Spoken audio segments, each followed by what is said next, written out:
electrolitos. Pero si ustedes ven ese examen, tiene un montón de información. Y casi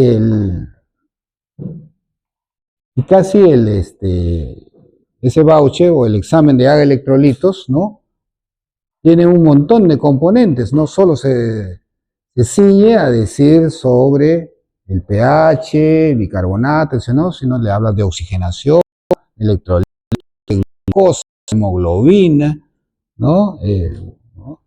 En fin, hay import de calcio, hay un sinnúmero de información importante que prácticamente un haga bien tomado, bien procesado, te da una figura, una idea de, el perfil metabólico. Es el examen que mejor describe el metabolismo, el perfil metabólico de un paciente.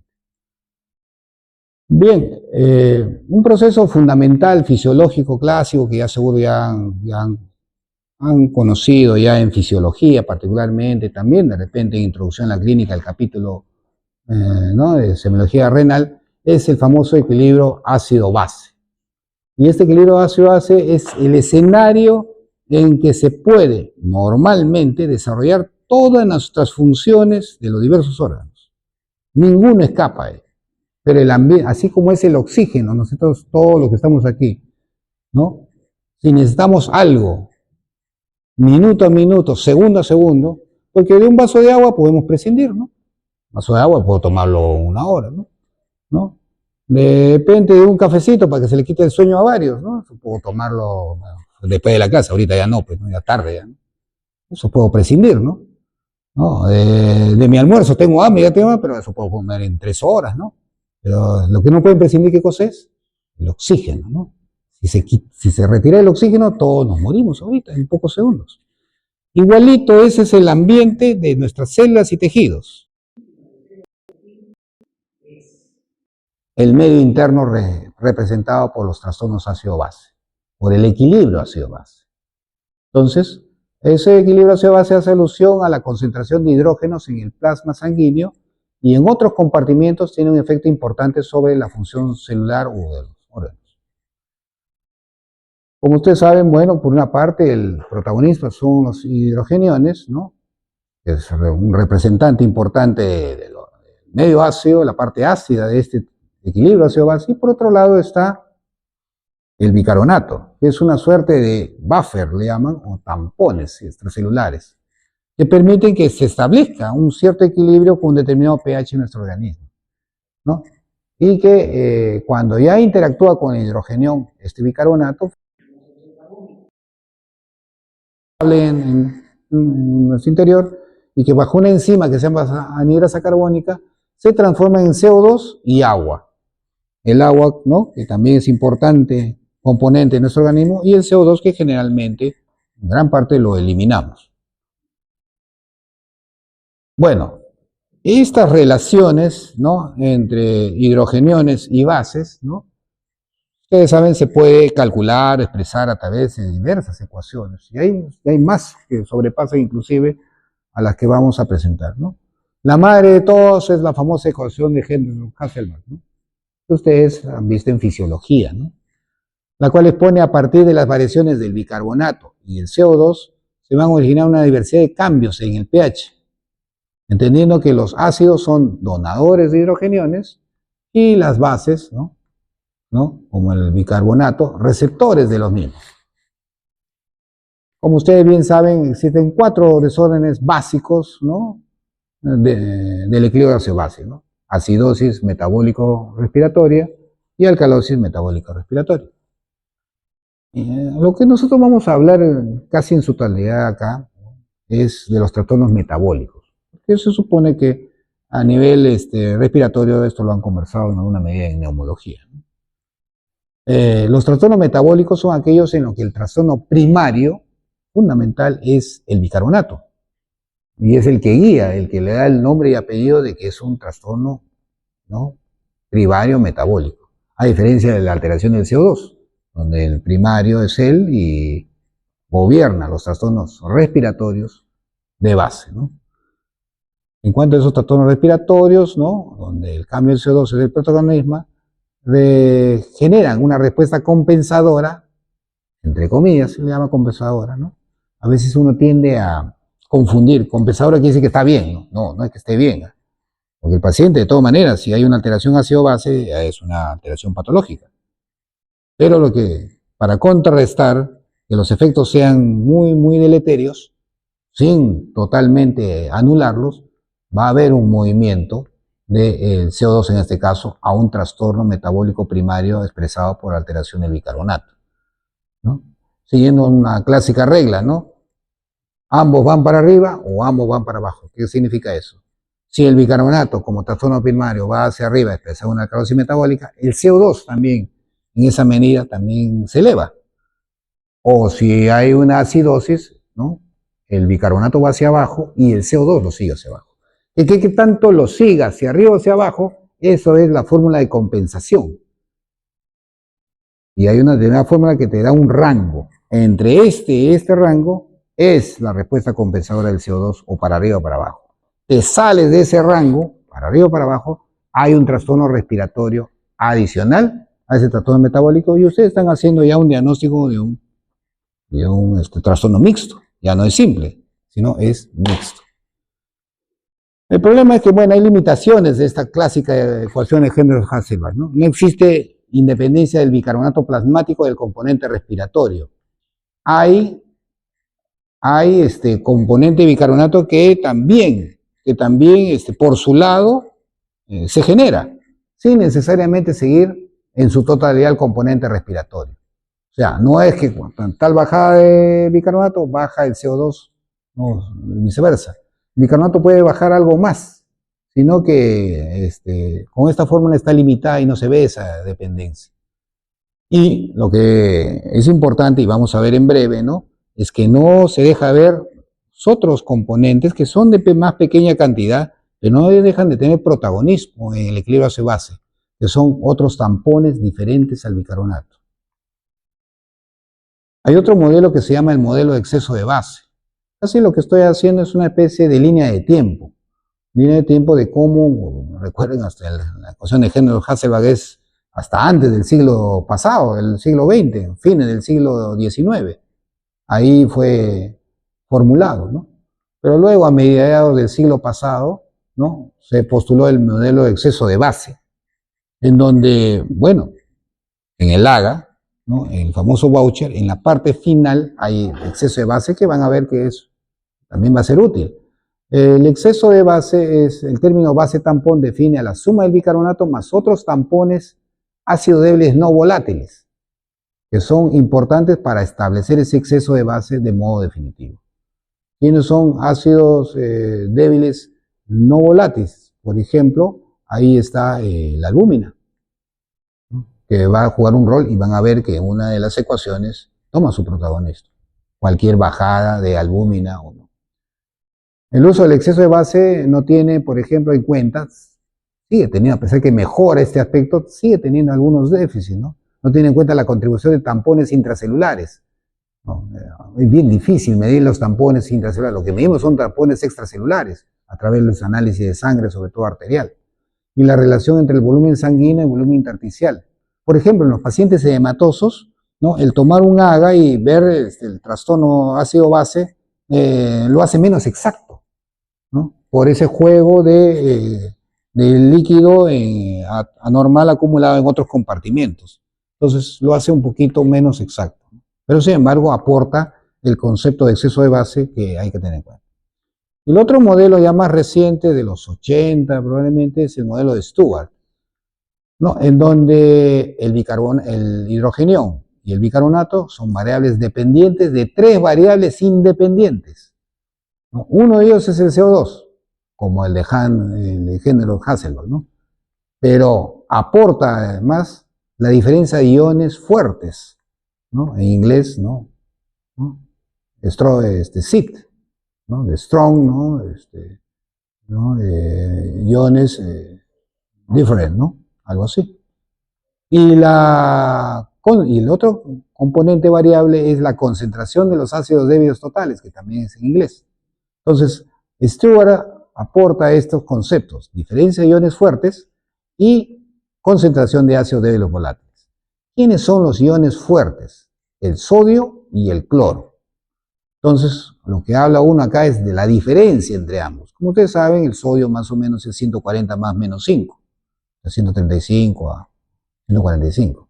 Y el cloro es 100 más o menos, más o menos 10. Entonces, acá evalúa la diferencia entre ambos. Con respecto a los ácidos débiles, da una mayor información. Con respecto ya a los ácidos débiles, el que da la mayor información, porque colabora en el porcentaje mayor de la formación de estos ácidos débiles, es la albúmina.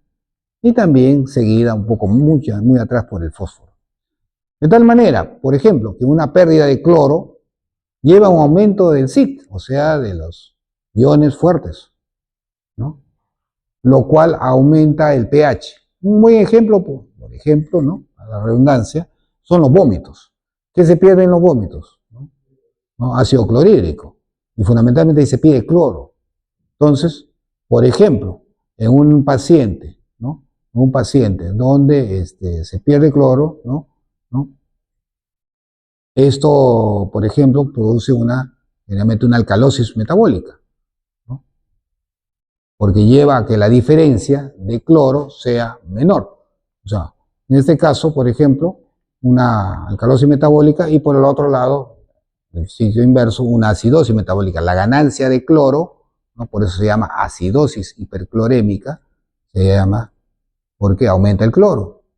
Y eso da la famosa acidosis metabólica anion gap normal, ¿no?, o conservado o hiperclorémica. Y cuando esta diferencia se aumenta, o sea, cae el cloro, básicamente estamos llevando un efecto alcalinizante. Por ejemplo, una alcalosis metabólica producto de vómitos continuos donde se pierde cloro, ¿no? Y el otro es los ácidos, ¿no?, el determinar la concentración, algo que era un poco dejado de lado, soslayado, que era la concentración de los ácidos débiles totales. El representante más importante es la albúmina. Es una variable importante y su disminución va a generar un efecto alcalinizante, ¿no?, y por tanto un trastorno que puede tender a la alcalosis en algunos casos. Por esa razón, en los pacientes hipoalbuminémicos hay que hacer una corrección, ¿no?, porque puede prestarse para inducir a la alcalosis metabólica. O sea, un AGA bien interpretado tiene que también, sobre todo si están edematosos, producto de una hipoalbuminemia, tienen que recabar la información de la albúmina para tener una información mucho más precisa, más exacta y un diagnóstico más al respecto. Bien, ahí está el voucher que yo les decía, ¿no? Común, todo este tipo de información te da el medio interno, ¿no? El famoso medio interno está expresado aquí, sumarizado aquí. ¿Qué tipo de información de lo más importante da esto que se llama la famosa examen de AGA electrolitos, AGA-electrolitos? Bueno, primero el estado ácido base, lo que estamos conversando. Por eso es que encabeza el listado de variables el pH.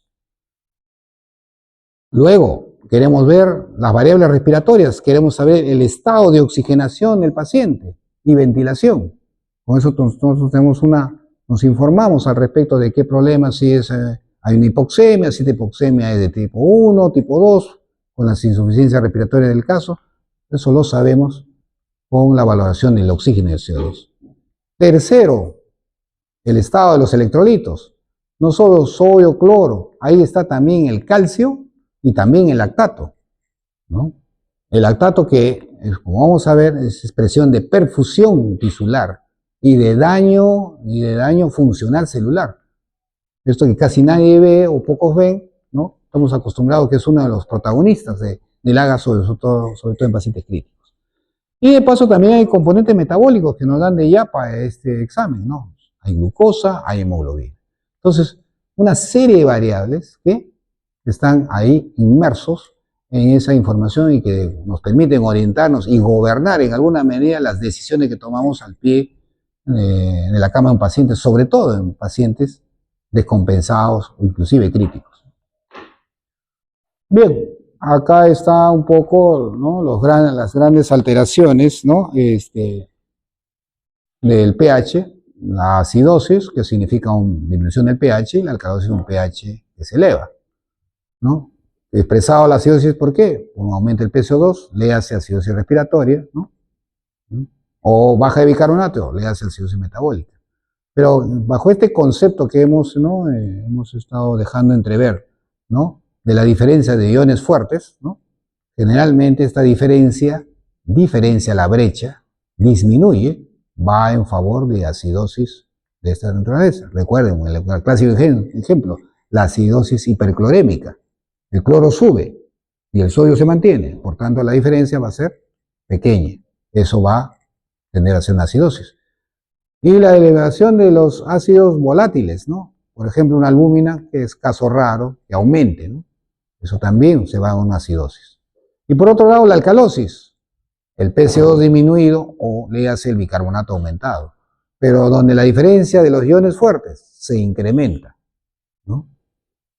O sea, por ejemplo, la caída del cloro hace que la diferencia con el sodio se aumente. A eso hace alusión, a la diferencia de los iones fuertes. O la caída de los ácidos volátiles, ¿no? Los ácidos no volátiles, perdón. Ácidos débiles no volátiles. Ahí está la albúmina. Una hipoalbuminemia tiene relación con, por ejemplo, alcalosis. Las cifras que ustedes ya conocen en la normalidad, el pH, ¿no? 7.4. Pero como nada es exacto en nuestro cuerpo, se maneja siempre por rangos. 7.35 a 7.45, rango normal para el pH. Pero definitivamente, nosotros cuando vemos un paciente con 7.36, ¿no? Parece que tiende la acidosis, ya nos está dando una claridad. Si bien es cierto, está en el rango de la normalidad, ¿no? Puede estar yendo a la acidosis y hace que tomemos un haga a la brevedad también, al día siguiente más tarde. Y lo mismo para el otro extremo, si tiene 7.44 que está en el rango de la normalidad, ojo, hay que tener cuidado, puede estar virando la alcalosis, habrá que controlarlo. La cifra de presión arterial de oxígeno, 80 a 100 milímetros de mercurio, siendo una media de 90. Saturación, más de 90. La saturación promedio puede ser más de 94, 95 en la normalidad. El PCO2, la media es 40, pero entre la normalidad puede ser entre 35 y 45 milímetros de mercurio. El bicarbonato, de 22 a 28, siendo la cifra, ¿no?, media, 24 clásica. Y un dato que creo que se tienen que, y les aconsejo que ya vayan familiarizándose, y está justo al final, en las últimas líneas del voucher, es el exceso de base, ¿no? Al que nadie le presta atención, eso vendrá de IAPA, no sé para qué vendrá, tiene un valor clave, bueno, para los que más o menos leemos completamente el AGA, ¿no? Descubre los trastornos ácido-base con pH normal. Un pH normal implica necesaria o no necesariamente que esté el paciente bien o alterado. Sí, pues. Puede haber pH normal y el paciente estar críticamente enfermo y tiene que tener un grave problema ácido-base. Pero ¿cómo con el pH normal, doctor? La única forma de verlo es con el exceso de base. Y el exceso de base normal es 0. Bueno, pero como siempre, nos manejamos con rangos. Va entre menos 2 y más 2. Si es menos de menos 2, menos 4, menos 5, menos 10, eso es acidosis. Si es más de más 2, 4, 7, 13 positivo, eso es una alcalosis. Y eso puede existir teniendo el pH normal. Por tanto, es como mirar de arriba el pH, que justo está arriba, y abajo está el exceso de base. Y uno puede sacar cuenta, el paciente está bien o no está bien, o está falsamente con pH normal, cuando no lo tiene. Bueno, este es un tip para ver si la muestra sirve o no sirve. A veces hay muestras de sangre, ¿no? O este haga está medio raro, ¿cómo saberlo? Con la concentración de hidrogenales. Y bueno, ¿y qué tengo que hacer? Es 7.8, mientras el pH que han obtenido, qué sé yo, por decir 7.3. 7.8 menos 7.3 es 0.5 por 100. 50, ¿no? Y lo mismo hacen, ¿no? De la misma fórmula. Hidrogeniones igual a 24 por, esta es la ecuación de Hendron-Hasselbalch, entre el CO2 del AGA que han tomado y el bicarbonato que han tomado. Va a haber un cociente, que probablemente es mayor de la unidad. Y comparan los dos resultados. Al comparar los resultados deben ser iguales, o con una diferencia que no supere ni para arriba ni para abajo en 2. Si sale de esa diferencia, esa muestra debe ser desechada y habrá que tomar otra. Eso es para saber si están ante una muestra que le va a dar información fidedigna. Por múltiples causas, una muestra puede desnaturalizarse, no pueden tener al aire libre, en fin, una serie de cosas. Transporte, entonces hay que tener en cuenta. Bien, ya esto es formalmente ya lo que ustedes, ¿no?, conocen básicamente, ¿no? El estado ácido-base. Acidosis si el pH es menos de 7.4 o acidemia si el pH es menos de 7.35. Bueno, más que todo es una cuestión semántica. Acidosis, acidemia. Bueno, ¿sí? Acidosis, ¿no? Puede ser 7.38, pero acidemia es 7.34, por ejemplo. Lo mismo sucede para alcalosis y alcalemia. Alcalosis más de 7.4, 7.42. Bueno, una alcalemia, una alcalosis. Pero alcalemia es más de 7.45. Más guíense de las demias, ¿no?, que es el nivel que importa, ¿no? Acidemia y alcalemia, que están fuera de los rangos que hemos propuesto inicialmente. Y eso genera, pues, los 4 trastornos ácido-bases que ustedes bien conocen: acidosis metabólica, alcalosis metabólica, acidosis respiratoria, alcalosis respiratoria, con que el primario es el que manda. Dice acidosis metabólica porque el bicarbonato está bajo. Dice alcalosis metabólica porque el bicarbonato está elevado, primariamente. Sigue la flecha. Se dice acidosis respiratoria porque el PCO2 está elevado, se dice alcalosis respiratoria porque el PCO2 está disminuido. Y por consiguiente, como lo hemos dejado entrever, ¿no?, la respuesta compensatoria sigue la misma dirección que el trastorno primario. Si el bicarbonato baja, el PCO2 baja. Si el PCO2 sube, el bicarbonato sube. Esa es la compensación. Lo que hay que ver es el rango, y eso lo hacen ustedes por fórmula, ¿no? Y por fórmula, se sale o no de la fórmula, ahí están diagnosticando un trastorno mixto o adicional. Están los valores normales, estos son claves para la hora de interpretación. Alguien proponía la lectura del AGA en 3 pasos, ¿no? Bueno, básicamente son los 3 pasos. El pH de la normalidad de esos rangos, el PCO2 de la normalidad de esos rangos y el exceso de base, ¿no?, que de repente para ustedes es algo nuevo, ¿no?, dios en ese rango, más, menos 2. Cualquier valor fuera de esos rangos establece un trastorno de base. Puede estar el pH en 7.40, puede estar el PCO2 en 40, pero si el exceso de base está menos de menos 2 o más de más 2, hay trastorno de base. ¿Ok? Por eso que, bueno, podrían de esto elegirse 3 situaciones, ¿no?, bajo estas 3 variables, ¿no? Evaluar el pH. Si es normal, vamos a la segunda, valore el PCO2. Si es normal, evalúe el exceso de base. Si es normal, el AGA es normal. Pueden decir que el paciente tiene un AGA normal. ¿Sí? Si al evaluar el pH es normal, el PCO2 es normal, pero el exceso de base es anormal, entonces existe una alteración metabólica. Fundamentalmente es metabólica, ¿no? Si es menos de lo negativo, una acidosis metabólica, o sea, menos de menos 2. Si es positivo, más de más 2, una alcalosis metabólica. O sea, el exceso de base te dicta que hay trastorno metabólico. Lo que te falta ver es para dónde está girando, o hacia arriba o hacia abajo.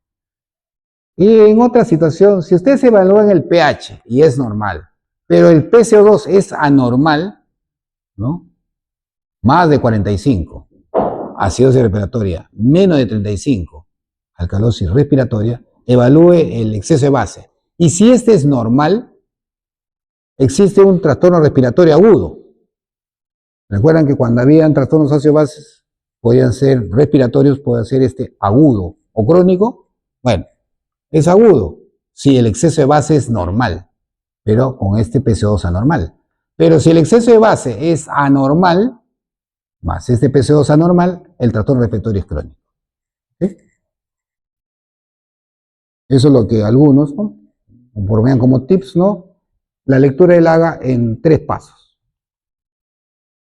Bien, como básicamente nosotros vamos a hablar de trastornos de carácter metabólico, ¿no?, no respiratorio, sino metabólico. Vamos a buscarnos a eso. Las tres fórmulas que se debe emplear para calcular la compensación respiratoria a un primer trastorno, en este caso metabólico. Primero, para acidosis metabólica. Bueno, tenemos un paciente que se dio con un pH en 7.25, acidosis, bicarbonato bajo. Ya, acidosis metabólica. Entonces, quiero ver la compensación respiratoria expresada en el nivel de variación de CO2. Le aplico la fórmula. PaCO2 esperado para hacer esa acidosis metabólica. 1.5 por bicarbonato más 8 más menos 2. ¿Ok? Y asimismo también para el trastorno metabólico primario de alcalosis metabólica, donde el bicarbonato sube. Lo que hacemos es, el PaCO2 esperado es bicarbonato con 0.7 por bicarbonato más 21 más menos 2. Es la compensación respiratoria o del CO2 para esa alcalosis metabólica. Claro, algunos ¿no? me van a decir, doctor, hay otra fórmula también. Hay como 7 fórmulas de alcalosis metabólica, pero la más popular, la más utilizada es 0.7 por bicarbonato más 21 más menos 2. Pero pueden utilizar otros si quieren, un poco complicarse más la vida, ¿no? Y el otro es la base esperada, otra vez el exceso de base. PaCO2 del AGA menos 40 por 0.4, ¿no?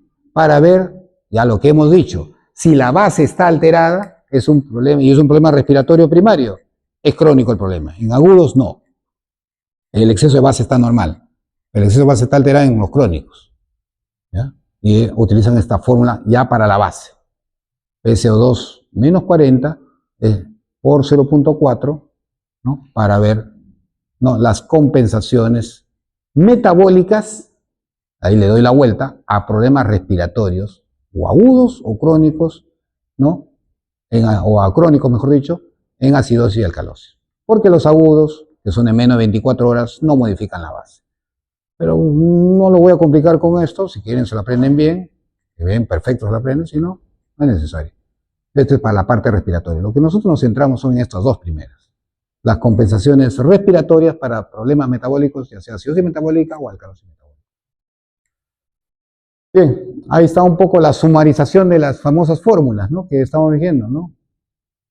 La acidosis metabólica con la fórmula de ALA, la alcalosis lo mismo, la acidosis respiratoria aguda, ya saben, el exceso de base está entre el más menos 2, y las fórmulas esperadas, ¿no? Y entonces la interpretación, para lo que nos interesa, la parte metabólica. Si el PaCO2 que nos sale como resultado, ¿no?, es igual al esperado o está en el rango de lo esperado, es acidosis metabólica pura. Pero el PaCO2 está mayor que el esperado, ¿no? Por ejemplo, ¿no? Un PaCO2 que sale en el AGA, ¿no? Sale en 40, que es un PaCO2 normal. Pero acá a usted le calcularon que estaba el PaCO2 en 30. Y 30 más menos 2 era el resultado. Pero este es 40. Es una doble acidosis. Una acidosis metabólico-respiratoria. Y lo otro también, si el PaCO2 que ustedes han calculado por fórmula es menos del esperado, tienen una alcalosis respiratoria. Igualmente el mismo concepto para la fórmula de la alcalosis metabólica, ¿no? Si se sale entre los rangos esperados, es una alcalosis metabólica pura. Si el PaCO2 sale más de lo esperado, ¿no?, en la fórmula, ¿no?, acidosis respiratoria. Si el PaCO2 es menos del esperado, alcalosis respiratoria. Las otras son fórmulas de compensación metabólica a un problema respiratorio primario. Hola, Mili, ¿qué tal? ¿Aló? Sí, estoy en plena clase, Mili. Me escribes, ¿no? El siguiente paso es básicamente aplicada para las acidosis metabólicas.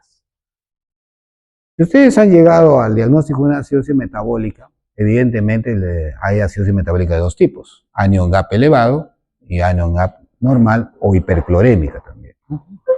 Entonces, hay que calcular si hay una acidosis metabólica, ¿no?, al calcular la famosa brecha aniónica.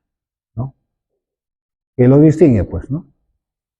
El anion gap, ¿no?, es la diferencia entre los iones, entre los cationes y los aniones, ¿no? Por ejemplo, es el sodio menos, que es el principal cation o anión, es el sodio. Un cation, ¿no? Carga positiva. Y los aniones son la carga negativa, la suma del cloro con el bicarbonato. Esos son los aniones. Nunca va a salir igual. Va a haber una brecha. Y eso se llama, esa brecha en inglés es gap, ¿no? El anion gap, la brecha aniónica. Entonces, ¿ya ustedes saben cuál es la brecha aniónica normal? No, de 8 a 10, 8 a 12 algunos dicen. No es mejor, o de 10 a 12, va por ahí, es una brecha aniónica normal. Entonces, estamos hablando de que, ¿no?, una brecha aniónica más de 12 probablemente es un anion gap elevado, y menos de 8 es un anion gap disminuido. Hay anion gap disminuido, por si acaso, también. Entonces, solo aplicable a la acidosis metabólica, ¿no? Entonces buscamos el gap. Si es de 8 a 12, anion gap normal. Si es más de 12, anion gap elevado. Muy bien. Pero ahí queda la cosa, no queda la cosa ahí. Vamos a ver si además, que por la otra fórmula teníamos un trastorno respiratorio, porque la otra eran las anteriores fórmulas, las fórmulas compensatorias respiratorias al trastorno metabólico. Acá vamos a ver la fórmula de las compensaciones metabólicas al trastorno metabólico, básicamente de acidosis metabólica. Entonces, ¿cómo se hace eso? Bueno, para eso ya tienen el anion gap, ya lo dividieron en dos tipos de acidosis metabólica, pero esa acidosis metabólica, anion gap elevado, puede tener una acidosis más, puede estar adicionalmente con un trastorno mixto. Puede ser una acidosis metabólica anion gap elevado y a la vez gap normal, que puede existir las dos cosas, autor. Sí pueden existir las cosas. Y puede haber acidosis metabólica anion gap elevado con alcalosis metabólica coexistiendo. También puede coexistir, por si acaso. Entonces, ¿cómo lo saco? Con la albúmina. Entonces saco el gap de pues se llama el anion gap corregido. El anion gap corregido es el anion gap, ¿no?, que se tiene más 2.5 por 4 menos la albúmina sérica. Teniendo en cuenta que la albúmina normal es 4. 4 menos 4 es 0. Por 2.5, 0. Entonces, si la albúmina está normal, el anion gap no hay nada que corregir. Pero, por ejemplo, si tiene 2 de albúmina, un paciente hematoso con hipoalbuminemia, ahí sí pues puede tener sentido, ¿no? 4 menos 2 es 2, por 2.5 es 5. Y le sumo al anion gap. Al anion gap, que por ejemplo puede ser un anion gap, ya hemos dicho, que solo entran en esta condición los que tienen acidosis metabólica, particularmente los anion gap elevados.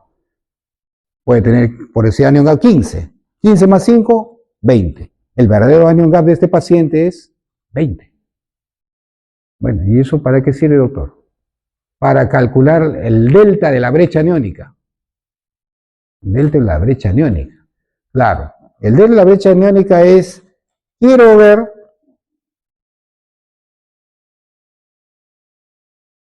la diferencia que existe entre la brecha aniónica calculada y la que he obtenido por análisis, coinciden también con los cambios del bicarbonato, ¿no? Porque el bicarbonato puede ser también expresión del AGA y también expresión de lo que calculo.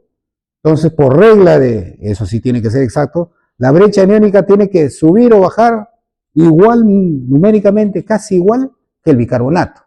Entonces, el cociente, la diferencia de ambos debe ser casi 1. No debe haber diferencias.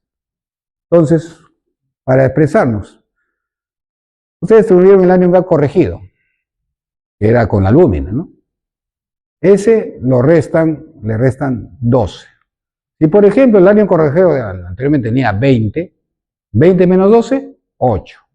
Ese es el cambio esperado de tener carbonato.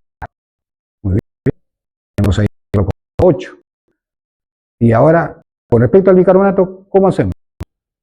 Acá se tiene por el A. El bicarbonato normal, que es 24, ¿no? Es el bicarbonato esperado. Vamos a poner que ese paciente tiene a 15. 4 es El delta del bicarbonato es 9. Bueno, entonces lo que ustedes hacen es comparar, ¿no?, que el bicarbonato del paciente es igual al bicarbonato corregido. Eso es una acidosis metabólica con anion gap pura. Y comparan que es lo mismo, ¿no? ¿Ok? Si sale lo mismo, es una acidosis metabólica anion gap pura. Pero si ustedes encuentran que el bicarbonato del paciente es menos al bicarbonato corregido, entonces hay una doble acidosis metabólica. La inicial, acidosis metabólica anion gap elevada, más acidosis metabólica sin anion gap o hiperclorémica. ¿Que las dos cosas pueden coexistir? Por supuesto que pueden coexistir. Esos son los famosos trastornos triples o cuádruples. ¿Y dónde salen esos casos? Salen estos pacientes complejos.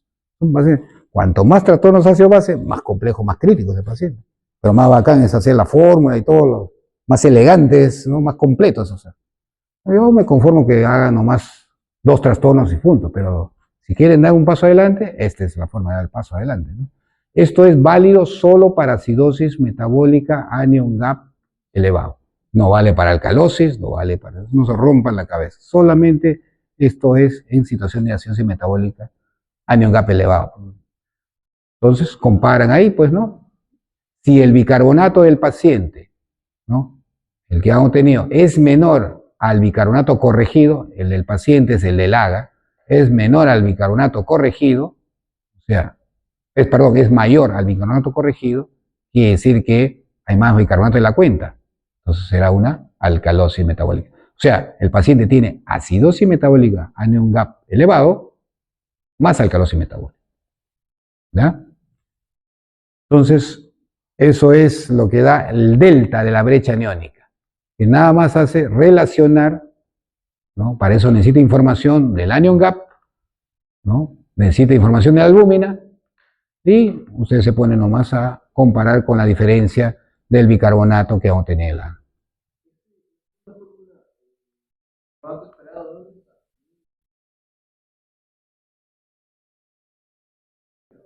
Claro, es de esto.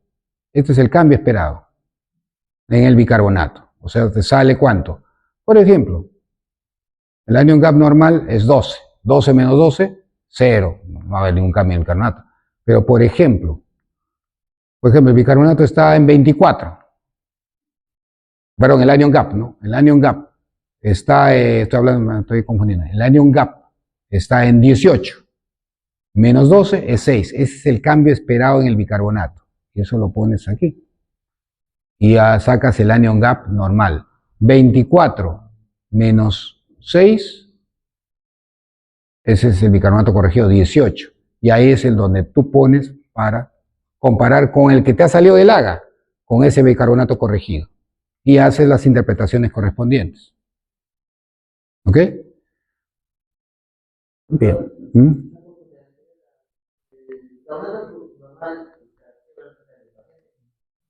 Bicarbonato normal es el bicarbonato normal de la cifra, 24.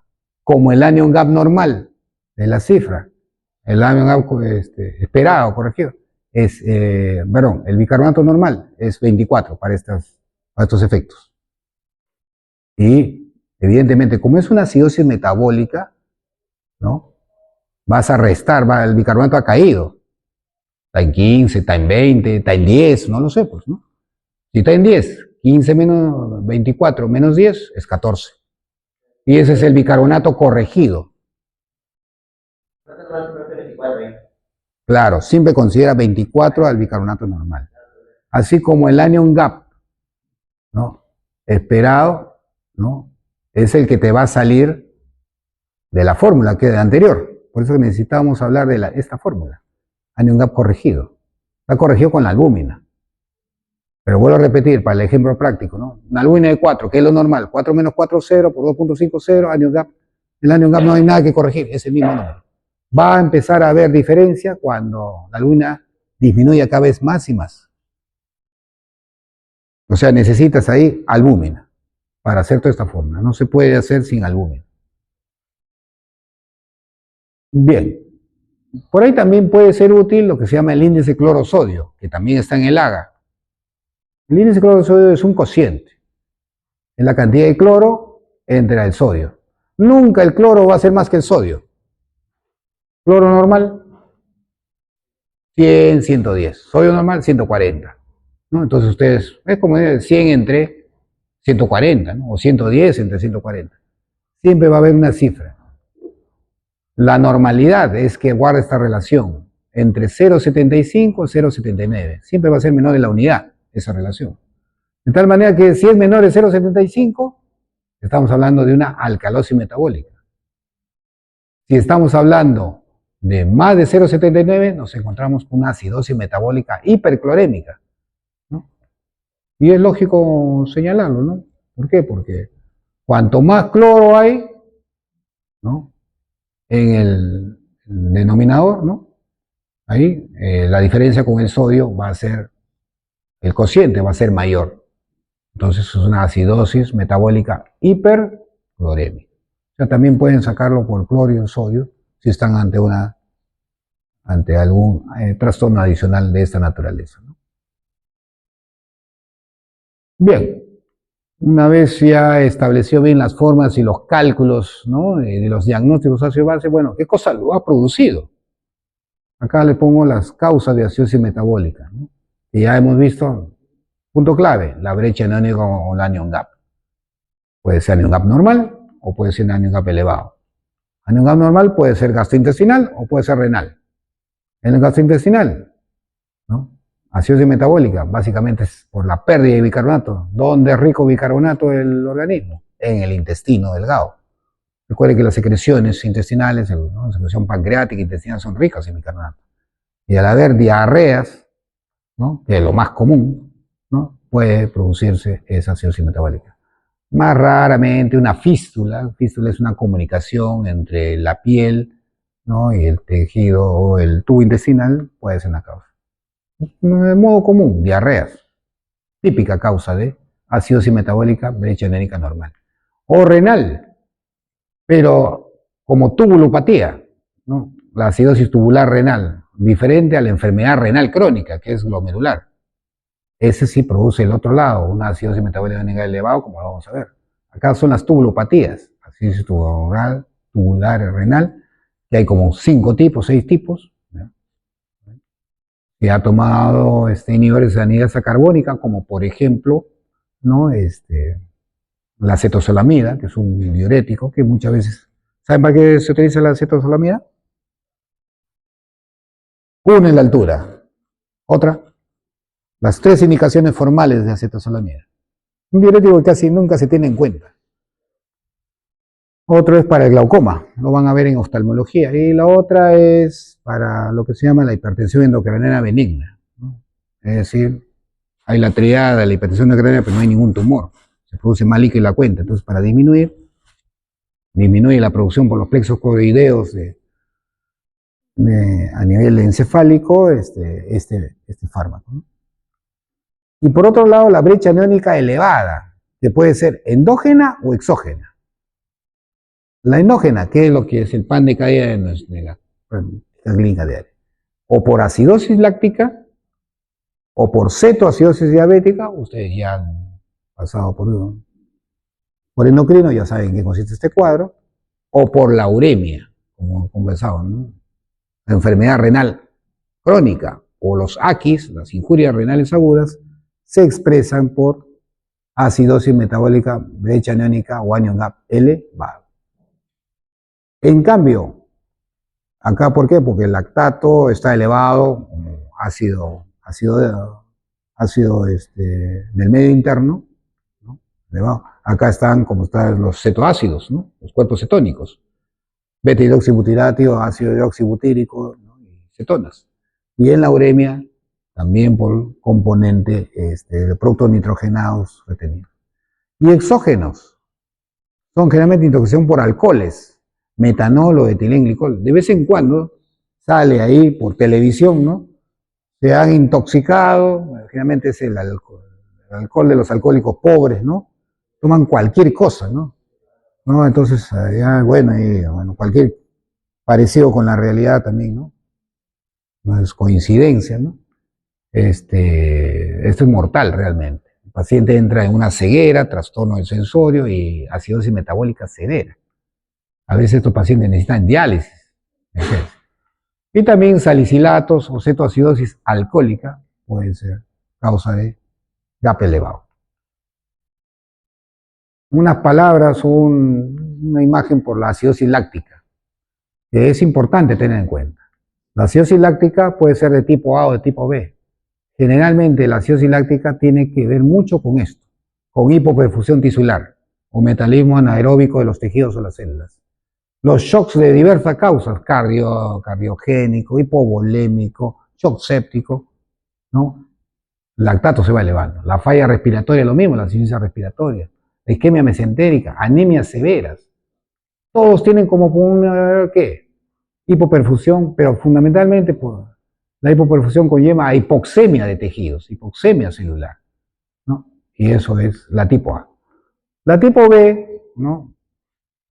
No es tan grave, no es expresión de gravedad por lo anterior, pero sí nos ayuda mucho. Por ejemplo, son enfermedades crónicas de larga data o enfermedades no galopantes, importantes. Por ejemplo, en cualquier síndrome de respuesta sistémica inflamatoria, en CIRS, en cirrosis, falla hepática o en falla renal también puede estar, en pacientes con VIH en estadio avanzado, en algunos asmáticos severos, pero nos ayuda mucho, por ejemplo, en neoplasias. A veces un paciente, ¿no?, es tamizado, es evaluado y no hay mayor cosa, ¿no? Y le encontramos lactato elevado. El lactato no es algo que comúnmente se pida. El lactato está en 4, en 3, en 4. Qué raro, que si el paciente no tiene ninguna enfermedad, no habrá una neoplasia de fondo y al final es una neoplasia de fondo, solo por el lactato, ¿eh? Nos deja ver eso.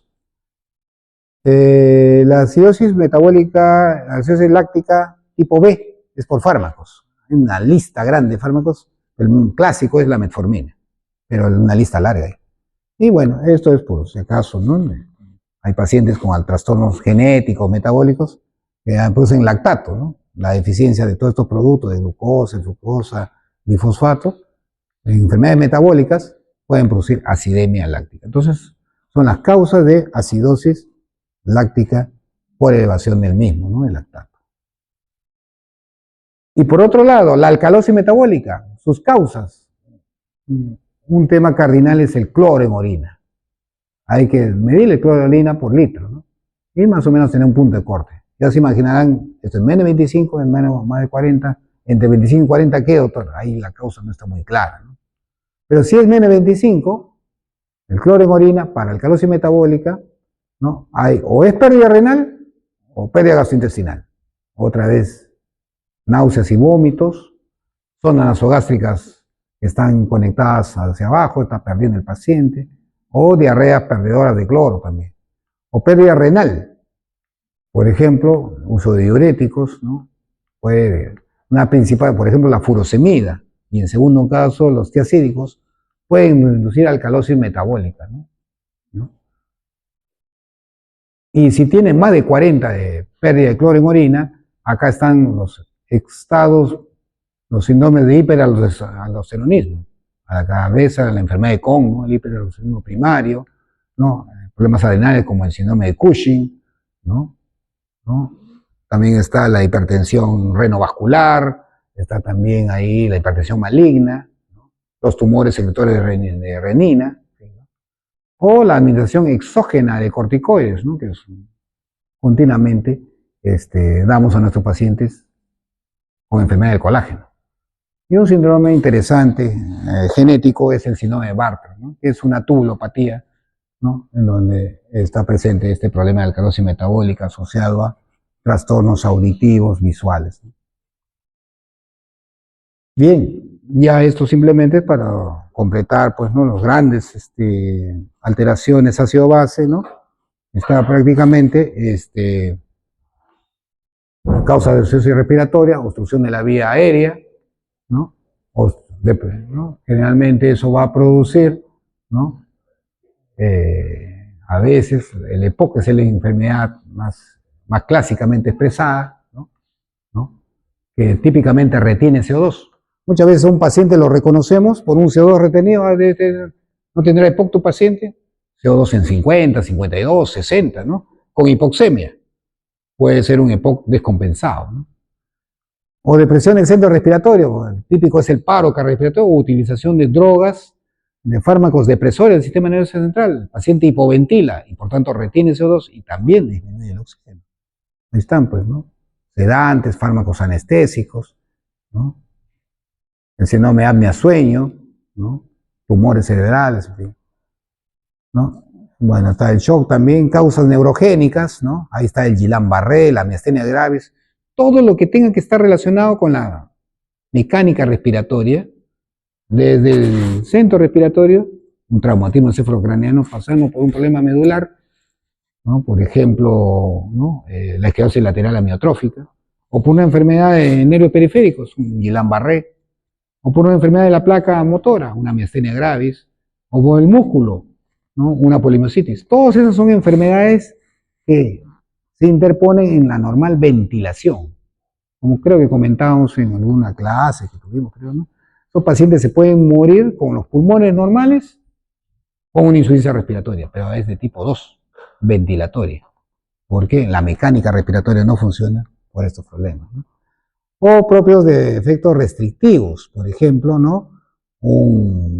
Todo un pulmón lleno de sangre, un hemotórax o un neumotórax lleno de aire, hace que el tórax no se expanda, hay problema en la mecánica respiratoria y eso puede producir también acidosis respiratoria, ¿no? Y la alcalosis respiratoria, para terminar, pues, ¿no?